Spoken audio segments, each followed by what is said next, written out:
Maxime et moi allons vous présenter notre projet de deuxième année d'école d'ingénieur en conception mécanique au sein des mines de Nancy. Dans un premier temps, je vous présenterai donc la partie site internet. Maxime vous présentera ensuite la partie CAO. Donc quand on arrive sur notre site internet, on arrive sur cette page d'accueil avec un bandeau. Donc nous verrons les différents onglets par la suite. Donc dans cette page d'accueil, on peut retrouver différentes informations sur Drolico, sur ce que l'on propose, avec un menu déroulant avec différentes images de différentes configurations. On peut retrouver également notre équipe avec nos réseaux sociaux. Donc dans le pied de page, on peut retrouver aussi différents onglets. Donc l'aspect connexion, on le verra par la suite. On va aller sur l'aspect directement de notre bureau, donc de notre localisation. Où sommes-nous? Donc GIP INSIC. Donc ensuite, à propos de notre entreprise, on pourra retrouver l'ensemble des informations, notamment concernant notre nom, pourquoi Drolico. Ensuite, on pourra donc nous contacter via un autre bandeau.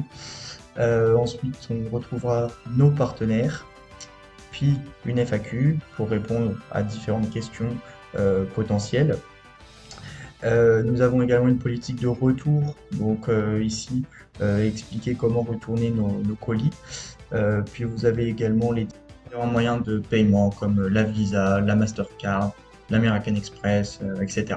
Enfin, vous pourrez cliquer sur l'onglet mention légale qui est un caractère obligatoire pour toute création de site internet. C'est sur lequel on peut retrouver donc notre numéro de SIRET et toute information relative à notre site internet.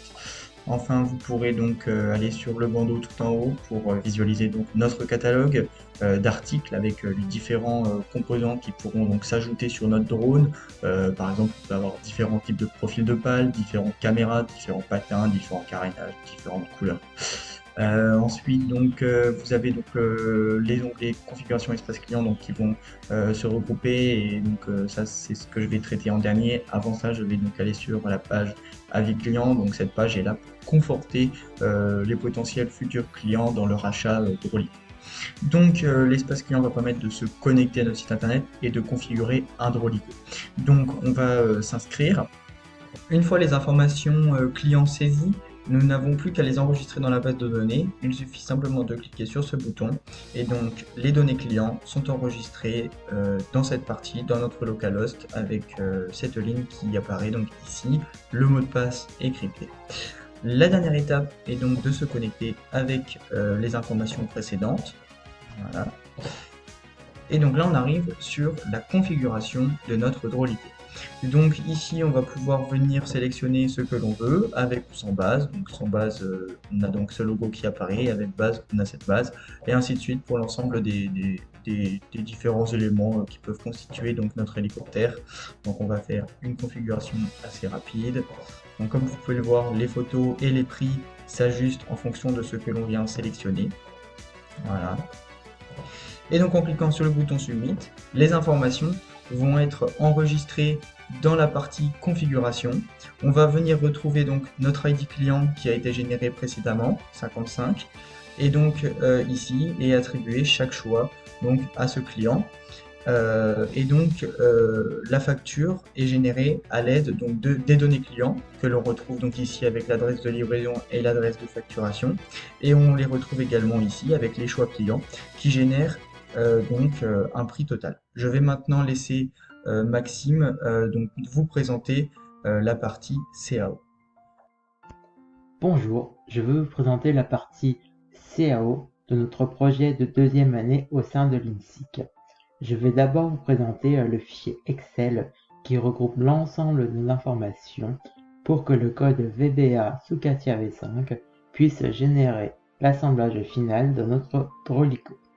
Nous retrouvons d'abord un premier tableau avec le nom du client, le nom des différents composants, avec un aspect visuel de ces composants, et enfin la dernière colonne est consacrée à l'activité, c'est-à-dire la présence ou non de ces différents composants.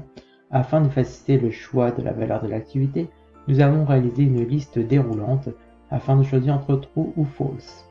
Nous avons également ajouté un aspect visuel pour cette colonne, c'est-à-dire que nous avons un changement de couleur en fonction du changement de la valeur. Ensuite, nous avons un deuxième tableau qui lui est consacré à l'insertion des pièces au niveau de l'assemblage.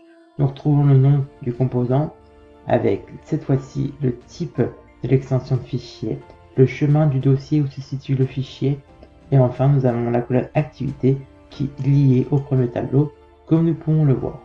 Enfin, nous avons un troisième tableau qui est consacré aux contraintes au sein de l'assemblage. Donc nous retrouvons les instances des différents composants qui doivent être liés ensemble via une contrainte. Nous retrouvons également les publications des repères où la contrainte sera appliquée. Et enfin, nous retrouvons la case activité, donc qui est pour certaines liée au premier tableau, comme nous pouvons voir, et pour d'autres lignes, une condition a été ajoutée via un code VBA sur Excel, puisque la valeur de cette activité dépend de la présence ou non de plusieurs composants. Le code est assez simple, il s'agit d'une fonction if où nous lisons la valeur de deux cases dans le premier tableau et en fonction de ces valeurs, soit nous ajoutons la valeur true ou soit nous ajoutons la valeur false. Et un petit bouton également a été ajouté en dessous du premier tableau afin d'actualiser ces différentes conditions une fois le choix fait dans le premier tableau. Maintenant, nous allons voir le code VBA sous CATIA. Donc voici le code VBA. Donc nous allons d'abord lancer le code afin de générer l'assemblage final. Donc le code est assez simple. Nous avons d'abord quelques lignes pour l'ouverture du fichier Excel. Ensuite, nous avons quelques lignes pour la création d'un nouveau produit sous CATIA. Ensuite, nous renommons ce produit. Et là, nous arrivons à la première boucle de ce code qui est destinée à l'insertion des pièces, donc qui est lit les valeurs dans le second tableau de Excel. Donc nous déclarons d'abord les variables. Ensuite, nous fixons d'abord la limite de la variable d'incrémentation i.